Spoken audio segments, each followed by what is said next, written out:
أول سؤال قول لي برك أنت واش تشجع؟ انا نشجع اتحاد العاصمه ليسما. فوالا. وأنت واش تشجع؟ مولودية. يعني راكم كونتر بعضكم، قول لي وشنو هي التوقعات نتاعك في هذا الديربي العاصمي، شكون اللي يغلب؟ إن شاء الله 4-2 هاتريك البلايلي إن شاء الله. هاتريك البلايلي، وأنت واش تقول؟ انا نتمنى 2-0 وان شاء الله الفوز الاتحاد العاصمه. سؤال آخر قول لي برك مسيو، كي تكونوا تتفرجوا انتم المباراة مع بعضكم كيفاش راح تكون الأجواء؟ أنت تشجع لياسما وهو مولوديا، كيفاش راح تكون الأجواء في المباراة؟ اكيد راح تكون اجواء حماسيه وتكون اجواء رائعه، ومولوديا ليسما خاوه ما كان حتى مشكل في هذه، وفي اثنين فريق عريق من بكري، وهي حلاوه الكره الجزائريه، احسن دربي في المستوى الوطني. وأنت نهار يلعبوا مولوديا لياسما كيفاش تكون الأجواء كي تشاهد المباراة مع بابك؟ راح تكون حماسية بزاف وراح تكون نارية وراح يكون حماسي بزاف. عارف. قول لي العام اللي فات الدربي ربحته لياسما، أنت يا واش حسيت؟ زعفت ولا لا؟ حسيت بالإهانة. بكى شويه. والله حسيت بالإهانة بكيت شوية. كيفاش كان التعامل تاعك مع بابك يربحوكم؟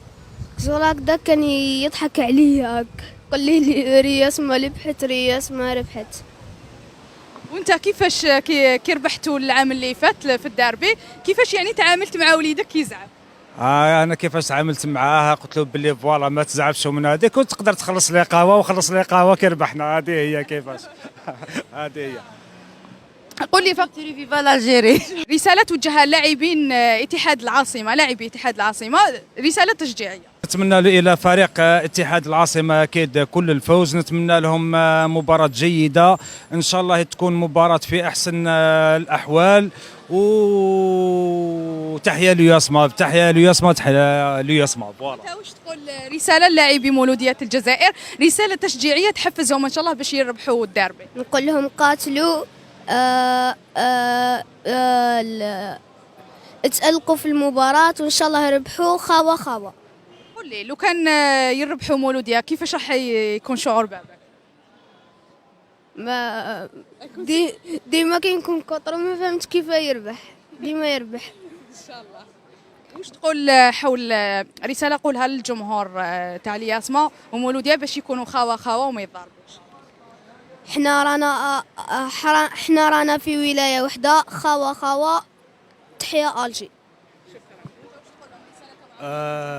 لا للعنف في الملاعب، وان شاء الله مباراه تكون هائله، واللي راح يمد اكثر المباراه باش تكون الاجواء رائعه هو اكيد الجمهور من كلا الطرفين، ورانا خاوه وما بيناتناش عداوه، وان شاء الله هذه كما نقولوا ماتش اللي يربح مبروك عليه من الان. هذه هي الاخت.